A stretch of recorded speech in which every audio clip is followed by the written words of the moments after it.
میری ساس بہت ظالم تھی. میری 3 بیٹیاں پیدا ہوئی تھیں اور ہر بار میری ساس اس بچی کو اٹھا کر باہر لے جاتی اور کچرے میں پھینک آتی. جب میں بیٹی کو لینے جاتی تو کچرے میں بیٹی نہ ہوتی. پھر میری ساس کہتی جتنی بچیاں پیدا کرو گی انہیں کچرے میں ہی پھینکوں گی. چوتھی بار حاملہ ہوئی تو میں گھر سے بھاگ گئی. پھر اللہ نے مجھے بیٹا دیا. میرا بیٹا 18 سال کا ہوا تو میں اس کے ساتھ بازار گئی تو وہاں ایک بھکارن 3 اپاہج لڑکیوں کے ساتھ بھیک مانگ رہی تھی. جب میری نظر بھکارن پر پڑی تو میری روح کانپ گئی. وہ تو میری ہی. شادی کی رات ہر لڑکی ہی کچھ نہ کچھ خواب سجا کر پیا کے گھر آتی ہے. میری بھی آنکھوں میں ڈھیروں سپنے سجے تھے. میں شرمائی سی اپنے کمرے میں بیٹھی اپنے شوہر زاہد کا انتظار کر رہی تھی. میرا زاہد کے ساتھ رشتہ چند ماہ پہلے ہی طے ہوا تھا. وہ اپنی والدہ کی اکلوتی اولاد تھے، اسی لیے میری شادی خاصی دھوم دھام سے کی گئی تھی. اب بھی میرا کمرہ کسی خوابگاہ کی طرح سے پھولوں اور کینڈل سے سجایا گیا تھا. کمرے کا دروازہ کھلا تو میں سنبھل کر بیٹھ گئی، لیکن کمرے میں میرے شوہر کے بجائے میری ساس داخل ہوئی. میری منگنی کے دوران وہ جب بھی میرے گھر آئیں تو مجھ سے محبت اور چاہت کا اظہار کرتی رہیں، لیکن اس وقت ان کے چہرے پر عجیب طرح کی سختی تھی. ماتھے پر تیوری چڑھائے وہ میرے پاس بیٹھ گئیں. پھر کہنے لگی دیکھو بھائی بہو، زاہد میرا اکلوتا بیٹا ہے. میں نے جیسے اس کی شادی پر پیسہ پانی کی طرح بہایا ہے وہ سب نے دیکھا ہے. یہ بات انہوں نے مجھ پر جتاتے ہوئے کہی تھی، کیونکہ میرا باپ ایک سفید پوش شخص تھا، بس اپنی غربت پر عزت اور بھرم کی چادر ہی اوڑھ رکھی تھی. اب یہ بھی نہیں تھا کہ انہوں نے مجھے خالی ہاتھ رخصت کیا تھا. میری ضرورت کا سامان مجھے دیا تھا. کمرے کا فرنیچر بھی مجھے مناسب سا دیا تھا. ہاں، ٹرک بھر کر جہیز نہیں دیا تھا. مجھے ڈھیر سارا زیور نہیں پہنایا تھا، نہ میری ساس کو 2 تولے کے کنگن پہنائے تھے. شاید اسی لیے ان کا موڈ خراب تھا. میں نے سوچا کہ چلو کوئی بات نہیں، میں اپنی خدمت سے ان کا دل جیت لوں گی. لیکن اگلی بات جو انہوں نے مجھ سے کی، میں ہکا بکا ان کا چہرہ دیکھتی رہ گئی. وہ بات مکمل کر کے جا چکی تھی اور میرا دل یوں تھا کہ کسی نے مٹھی میں دبوچ لیا ہو. زاہد کب میرے کمرے میں آئے، مجھ سے کیا باتیں کرتے رہے. میرا دماغ تو جیسے ساس کی بات پر ہی اٹک سا گیا تھا. شاید ہی شادی کی پہلی رات کسی ساس نے یہ بات اپنی بہو سے کہی ہو جو میری ساس نے مجھ سے کہی تھی. اگلے روز صبح 7 بجے میرے کمرے کا دروازہ کھٹکا تھا. زاہد ابھی سو ہی رہے تھے. میں اٹھ کر بیٹھ گئی. میں نے اپنے بالوں کا جوڑا بنایا اور پھر دوپٹہ سر پر اوڑھ کر دروازہ کھول دیا. سامنے میری ساس کھڑی تھی. مجھ سے کہنے لگی دن دہاڑے تم کیا بستر توڑ رہی ہو؟ گھر میں میرے علاوہ اور کوئی نہیں رہتا جو تمہارے ناز نخرے اٹھائے گا. چلو نہا دھو کر باہر آؤ، تمہیں کچن دکھا دوں. اپنی ساس کی زبان سے یہ سب سن کر مجھے بہت برا سا لگا. ساس بہو میں بھی کچھ باتوں کا لحاظ ہوتا ہے، لیکن وہ عجیب سی خاتون تھی. میں نے کپڑے تبدیل کیے اور باہر آ گئی. وہ مجھے کچن میں لے جا کر بولی کہ میں شوگر کی مریضہ ہوں، مجھ سے بھوک برداشت نہیں ہوتی، اسی لیے مجھے صبح فجر کے بعد ہی ناشتہ چاہیے.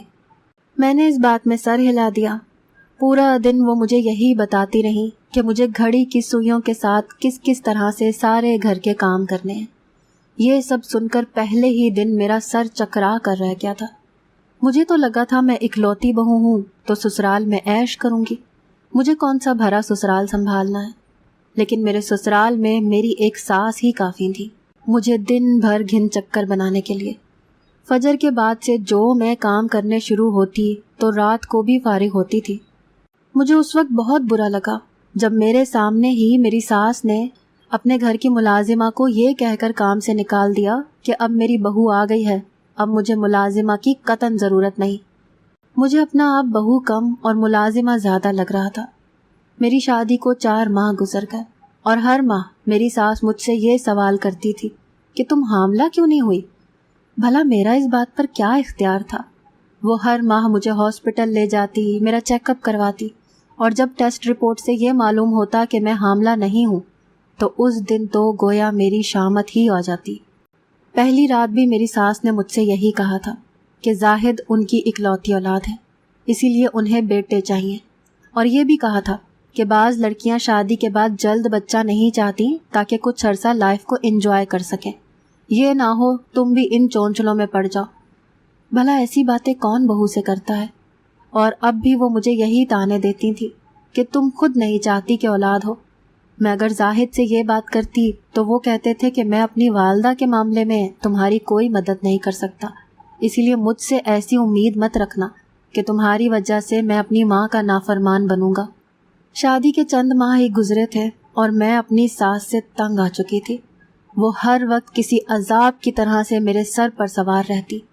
دن میں گھڑی کی سوئیوں کے حساب سے کام کرتی تھی۔ میری ساس کو ہر 2 گھنٹے کے بعد کچھ نہ کچھ کھانا ہوتا تھا کیونکہ وہ شوگر کی مریضہ تھی۔ اس دن میں نے شکر کا کلمہ پڑھا تھا جب مجھے ڈاکٹر نے یہ کہا کہ میں امید سے ہوں۔ اس دوران میری ساس نے مجھ پر بس یہ احسان کیا تھا کہ صفائی کے لیے ملازمہ رکھتی تھی۔ میں نے سوچا چلو اچھا، دوپہر کو چند گھنٹے آرام کر لیا کروں گی، لیکن میری ساس نے مجھے لمبی چوڑی فہرست ایسے وظائف کی تھما دی جسے پڑھنے سے بیٹا ہوتا ہے۔ کہنے لگی یہ سب تم میرے سامنے پڑھو گی، مجھے تم پر اعتبار نہیں ہے، کیا خبر تم ان میں سے کوئی ایک وظیفہ چھوڑ دو اور منحوس بیٹی پیدا ہو جائے۔ پھر کہنے لگی کہ یاد رکھنا اگر بیٹی پیدا ہوئی تو کچرے دان میں جا کر پھینک دوں گی۔ نہایت ہی غضبناک لہجے سے میری ساس نے کہا تھا۔ وہ وظائف اتنے زیادہ تھے کہ 2 گھنٹے مجھے پڑھنے میں لگ جاتے تھے۔ ایک میری ساس مجھے فجر کے وقت ہی جگا دیتی تھی۔ پھر میں جس کنڈیشن میں تھی مجھے نیند بہت زیادہ آتی تھی۔ جب میں ساس کے کمرے میں بیٹھی وظائف پڑھ رہی ہوتی تھی تو پڑھتے پڑھتے کئی بار اونگنے لگتی۔ مجھ پر نیند کا ایسا غلبہ چھاتا کہ میں بے اختیار ہو جاتی۔ میری ایسی حالت دیکھ کر بجائے مجھ پر رحم کھانے کے وہ مجھے کئی بار منہ دھلوا دیتی، لیکن مجھے آرام نہ کرنے دیتی۔ کہتی کہ مجھے ہر حال میں بیٹا چاہیے۔ رات میں بھی اپنے کمرے میں بلا کر وظیفے پڑھواتی۔ کبھی کبھی تو مجھے اپنی بے بسی پر رونا آنے لگتا۔ 9 ماہ میں نے بڑی اذیت سے کاٹے تھے۔ پھر میری ساس کہنے لگیں کہ وہ مجھے ہاسپٹل لے کر نہیں جائیں گی بلکہ دائی گھر پر بلائیں گی، کیونکہ آج کل کی لڑکیاں اپنی سہولت کی خاطر آپریشن کو ترجیح دیتی ہیں، اور لیڈی ڈاکٹرز کو بھی ظالم ساس کی جھوٹی کہانی سنا کر کہتی ہیں کہ آپریشن ہی کر دیں تاکہ تکلیف نہ سہنی پڑے۔ مجھے اپنی ساس کو دیکھ دیکھ کر غصہ سا آنے لگا تھا۔ مجھے لگتا تھا نہ جانے وہ عورت مجھ سے کس بات کا بدلہ لے رہی ہے۔ بہرحال دائی نے ہی میرا کیس بھی کیا تھا۔ اپنے بچے کی آواز میں نے اپنے کانوں میں سنی تو اپنی ساری اذیتیں اور تکلیفیں بھول گئی تھی، لیکن جب دائی نے بتایا کہ بیٹی ہوئی ہے تو میرا دل پہلے تو بجھ سا گیا تھا۔ وجہ یہ تھی کہ اب میری ساس نہ جانے مجھے اور کتنے تانے سنائے گی، لیکن پھر اگلے ہی لمحے میں نے سوچا کہ چلو میری بچی تو میرے پاس ہوگی، اس سے اپنا دل بہلا لوں گی۔ میں نے دائی سے کہا میری بچی مجھے پکڑا دے۔ ماں کا درجہ پاتے ہی میرا دل میری اولاد کے لیے یکبارگی سے تڑپا تھا۔ اس کے رونے کی آواز سن کر میرا دل تو تڑپ اٹھا تھا۔ ماں کا درجہ پاتے ہی دل کی کیفیت بدل گئی تھی۔ دل چاہا اس ننھے منھے وجود کو میں اپنی گود میں بھر لوں، اسے سینے سے لگا کر اپنی ممتا کو تسکین دوں، لیکن دائی کہنے لگی پہلی اولاد ہے تمہاری، پہلے ساس کو بلاؤ اور اس سے کہو کہ 2 کلو مٹھائی دے مجھے۔ میں اس دائی کو کہتی ہی رہ گئی کہ مجھے میری بچی ایک بار پکڑا دے، میں نے اسے ابھی ایک نظر دیکھا تک نہیں ہے۔ لیکن وہ مسکرا کر کہنے لگی کہ تمہاری ہی ہے، تمہارے پاس ہی تو اس نے رہنا ہے، پہلے میں ذرا اس کی دادی سے تو ملوا دوں۔ وہ دائی میری بچی کو باہر لے گئی۔ میں نے اپنی آنکھیں بند کر لی، لیکن دل بڑی تیزی سے دھڑک رہا تھا کہ دادی کا تو منہ ہی پوتی کو دیکھ کر پھول جائے گا، وہ کہاں مٹھائی بانٹیں گی۔ مجھے لگا تھا کہ 10 منٹ میں دائی میری بیٹی کو واپس لے آئے گی، لیکن آدھا گھنٹہ گزر گیا لیکن وہ نہیں آئی۔ اب تو میری بے چینی عروج پر تھی۔ دائی ابھی تک میری بچی کو واپس کیوں نہیں لائی تھی؟ بچی کی پیدائش کے ہوتے ہی دائی مجھ سے کہہ رہی تھی کہ تمہاری بیٹی مجھے بھوکی لگ رہی ہے، بس اس کی دادی سے اسے ابھی 2 منٹ ملوا کر لائی۔ لیکن اب تو 1 گھنٹے سے اوپر ہو گیا تھا، دائی کا کچھ اتا پتہ نہ تھا۔ میں نے ہمت کی اور اٹھ کر بیٹھ گئی، بمشکل ہی صحیح، لیکن میں نے شال سے خود کو لپیٹا اور کمرے سے باہر نکل آئی۔ لیکن باہر تو کوئی بھی نہ تھا، پورا صحن خالی تھا، نہ دائی تھی نہ میری ساس، اور نہ ہی مجھے میری بیٹی کہیں نظر آئی۔ شوہر تو میرا اپنے کام کے سلسلے میں دوسرے شہر گیا تھا، اس نے اگلے روز واپس لوٹنا تھا۔ میں نے دھیرے دھیرے چلتے ہوئے پورے گھر کو دیکھ لیا۔ نہ میری ساس کہیں نظر آئیں، نہ ہی میری بیٹی۔ کچھ دیر بعد باہر کا دروازہ کھلا۔ سامنے میری ساس نہایت غصے میں کھڑی تھی۔ میں نے اپنی ساس کو خالی ہاتھ دیکھا تو میرا دل دھک سے رہ گیا۔ میں نے کہا میری بچی کہاں ہے؟ تو جواب جو میری ساس نے مجھے دیا میری روح کو لرزا دینے والا تھا۔ کہنے لگی، میں نے تم سے پہلے بھی کہا تھا کہ بیٹا ہونا چاہیے، اگر بیٹی ہوئی تو کچرے دان میں پھینک دوں گی۔ میں نے تمہاری بیٹی کو کچرے دان میں پھینک دیا ہے، اب تک تو اسے کتے بلیاں بھی کھا چکے ہوں گے۔ یہ سننے کی دیر تھی کہ میرے ہوش ہی اڑ گئے۔ حالانکہ میں ابھی ایک بہت بڑی تکلیف برداشت کر کے ہٹی تھی، مجھے چلنے کی سکت تک باقی نہ تھی، لیکن میری ساس نے بات ہی ایسی کچھ کہی تھی کہ مجھے لگا میرا دل ہی پھٹ جائے گا۔ میں نے اپنی ساس کو پیچھے ہٹایا اور باہر نکل گئی۔ میں نہیں جانتی کہ کیسے میں لڑکھڑاتے قدموں کے ساتھ کچرے دان تک پہنچی، اور کچرے کے ڈھیر کے پاس پہنچ کر میں وہیں بیٹھ گئی۔ اذیت، تکلیف شاید چھوٹا لفظ تھا، جو میں سہ رہی تھی وہ بہت بڑی آزمائش تھی، ظلم تھا۔ میں وہیں بیٹھی پھوٹ پھوٹ کر رو رہی تھی، اپنے دونوں ہاتھوں سے کسی پاگل دیوانے کی طرح کچرے کو الٹ پلٹ کر رہی تھی، لیکن مجھے میری بچی نظر نہیں آئی۔ میرے ہاتھ کچرے کے گند سے بھر چکے تھے، لیکن مجھے کہیں بھی میری بچی نہیں مل رہی تھی۔ ابھی وہاں بیٹھی روتے ہوئے کچرے کے ڈھیر کو دیکھ ہی رہی تھی کہ مجھے پیچھے رکھے کچرے میں ہلچل سی محسوس ہوئی۔ اس سے پہلے کہ میں اس جانب جاتی مجھے کتے کے گھرانے کی آواز آئی۔ میرا تو دل ہی دھڑکنا بھول گیا تھا۔ مجھے یہ بھی پرواہ نہ تھی کہ وہ کتا میرے ساتھ کیا کر سکتا ہے۔ میں کھڑی ہو گئی، میرے کپڑے اور ہاتھ اس وقت گندگی سے بھر چکے تھے۔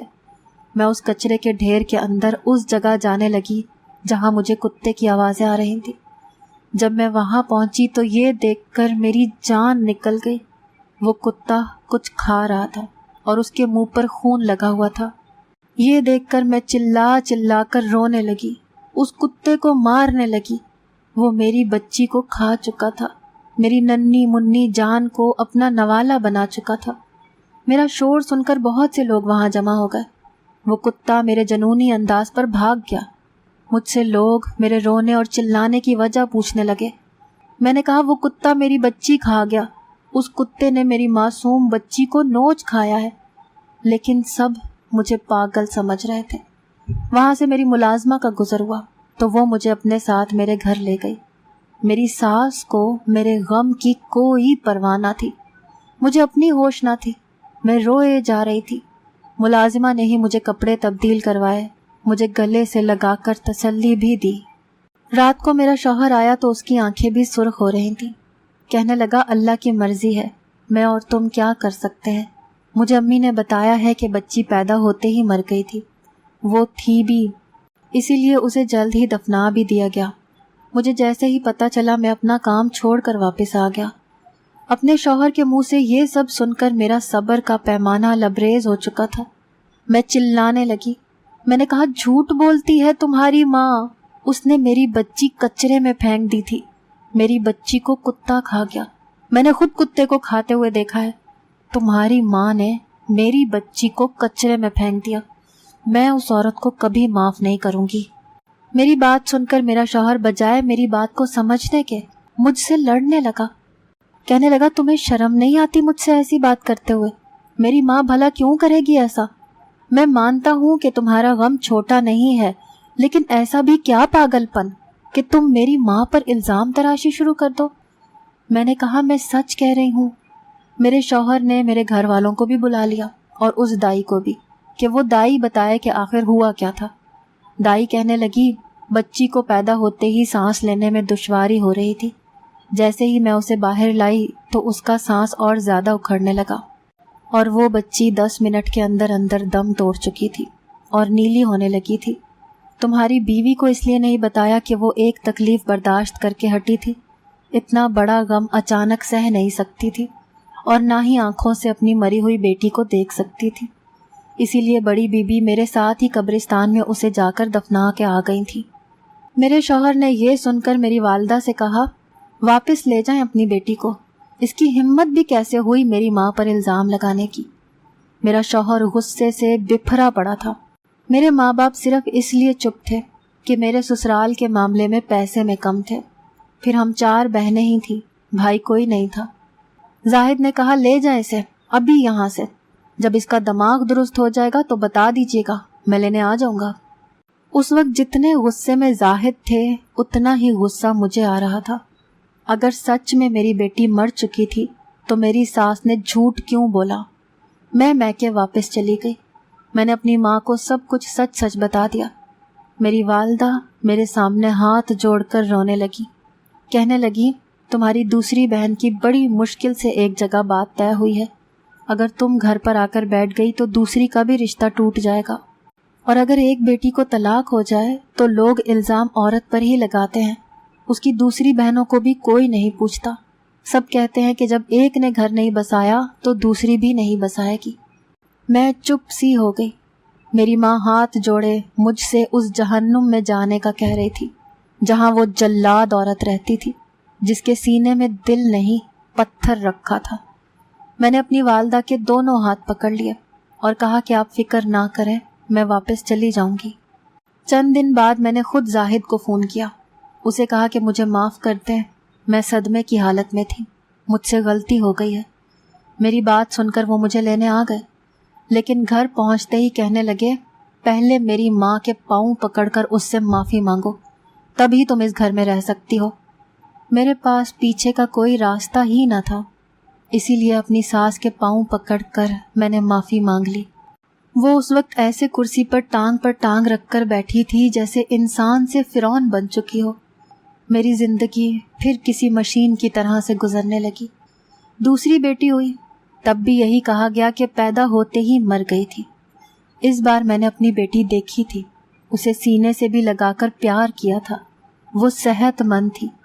عجیب بات میرے لیے یہ تھی کہ اس بار بھی میرا شوہر دوسرے شہر کام سے گیا تھا۔ دائی میری بیٹی کو باہر لے کر جاتی تو پھر مجھے بچی کے مردہ ہونے کی خبر ہی دیتی تھی۔ میری ساس ان دنوں بہت خوش تھی، کہنے لگی تیری دوسری بیٹی کو بھی میں نے کچرے میں پھینکا ہے کیونکہ مجھے پوتا چاہیے، جب تک تجھے بیٹا نہیں ہو جاتا میں یوں ہی تیری بیٹیوں کو کچرے کا ڈھیر بناتی جاؤں گی اور تم میرا کچھ بھی نہیں بگاڑ سکتی۔ زاہد ہمیشہ میری بات پر اعتبار کرے گا۔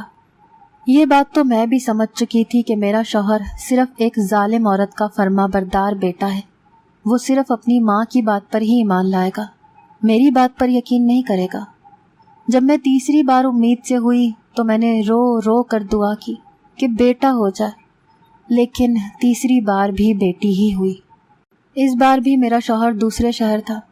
کبھی تو مجھے یہ لگتا تھا کہ شاید میرا شوہر بھی میری ساس کی طرح یہی چاہتا ہے، جو کچھ ہو رہا ہے شوہر بھی برابر کا شریک ہے۔ اب مجھے اپنے شوہر سے بھی کوئی دلچسپی نہیں رہی تھی۔ چوتھی بار جب میں امید سے ہوئی تو میں نے سوچ لیا کہ اس بار اپنے بچے کی قربانی نہیں دوں گی۔ میں گھر سے بھاگ گئی، بس میں بیٹھ کر دوسرے شہر چلی گئی۔ وہاں میں نے ایک امیر گھر میں ملازمت کر لی اور پھر پیچھے پلٹ کر نہیں دیکھا۔ اس بار میرے گھر میں بیٹا پیدا ہوا تھا۔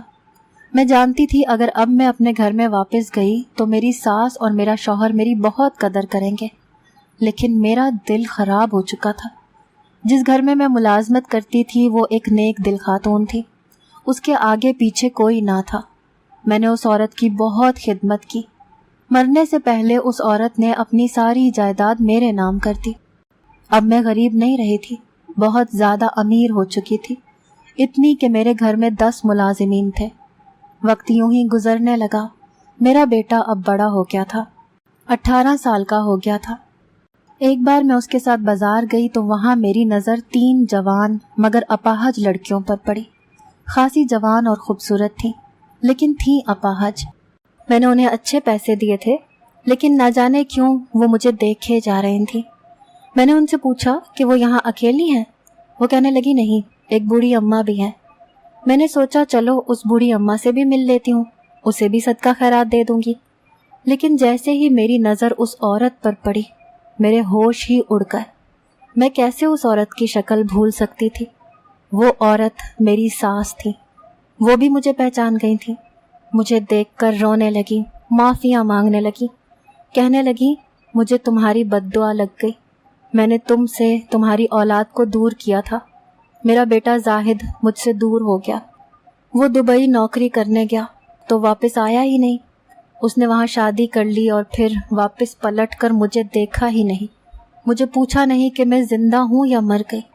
پھر مجھ سے کہنے لگی میں نے تمہاری بیٹیوں کو کچرے میں نہیں پھینکا تھا، بلکہ اسی دائی کے حوالے کر دیا تھا کہ وہ جو چاہے کرے، لیکن مجھے نہیں پتا تھا کہ وہ دائی انہیں اپاہج کر کے بھیک منگوائے گی۔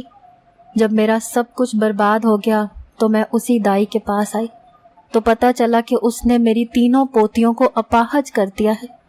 میرے پاس کسب معاش کا ذریعہ بھی نہ تھا، اسی لیے میں بھیک مانگنے لگی۔ جب مجھے پتا چلا کہ وہ اپاہج لڑکیاں میری بیٹیاں ہیں تو میں نے انہیں سینے سے لگا لیا، انہیں اپنے ساتھ اپنے گھر لے گئی۔ لیکن میں بے ضمیر نہ تھی اپنی ساس کی طرح، اسی لیے اسے بھی ایک کوارٹر میں رکھ لیا، اپنی بچیوں کا علاج کروایا، وہ بالکل ٹھیک ہو گئی تو ان کی شادیاں کروا دیں۔